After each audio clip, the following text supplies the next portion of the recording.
This would be part 3. We're reading out of the Army Field Manual, the Survival Edition, FM 21-76. This is coming from the Department of Army, October 1970.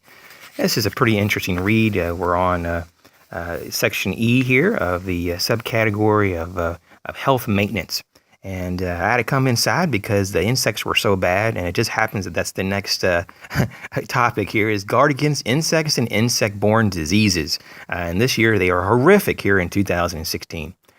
So it says basically common insects such as flies, mosquitoes, lice, ticks, and mites carry many of our most serious diseases such as typhoid fever, dysentery, malaria, brain fever, and yellow fever. Every possible means should be used to avoid these and to avoid contamination of food by flies and bites of mosquitoes and other insects. And it says that it can be difficult, though, when you don't have all the gear you need in the field, such as screening nets, bed nets, insecticides, and repellents. And it says just do the best you can to protect food and beverages from flies and other vermin. Avoid close contact with the natives because the natives may actually have an immune system that's resistant to what's in their local area, but you may not. The next item would be cover the body to reduce exposure to mosquitoes, especially after dark, and just take a suppressive drug to prevent malaria. When it is available, keep free of lice and remove ticks promptly.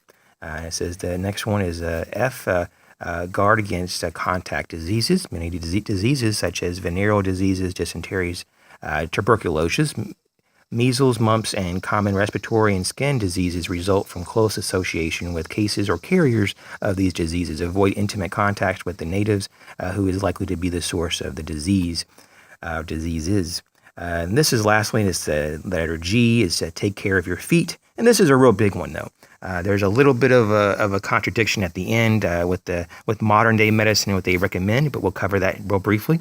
But number 1, do not wear dirty or sweaty socks. If you don't have a clean pair, wash out those that you have on.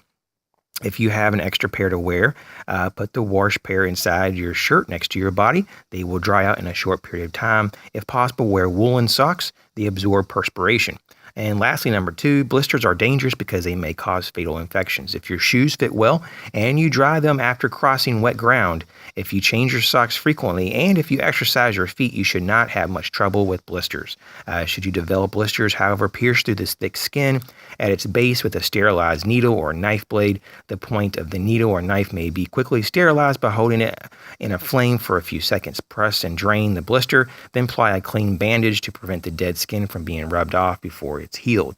Now, 46 years ago, this is what it was asked and what was told to the soldiers and trained, but in common day, unless the blister is very large and you can't even walk, and this is a true survival situation, as we probably see here it must be, then you may have to lance it. But in real life, though, if it's not a critical issue and it's not a large at all, but just a small blister, do not lance it because you could introduce foreign bodies into that wound site, such as maybe other types of bacteria or infection. And that can actually fuster up and become more pus-laden, and it could be very serious actually in a matter of days. So you don't want to lance it and create an opening in the body. So just try to lay low or try to not put too much pressure and or be very abrasive to that body part and let it heal over a few days. The body can reabsorb a lot of that acidity and acid that it actually produces around that site to help protect it, and it will go down. But this is going to be conclusion of that particular category of reading about maintaining health from the Department of Army Field Manual, Survival, FM 21-76 from the Department of Army, October 1970.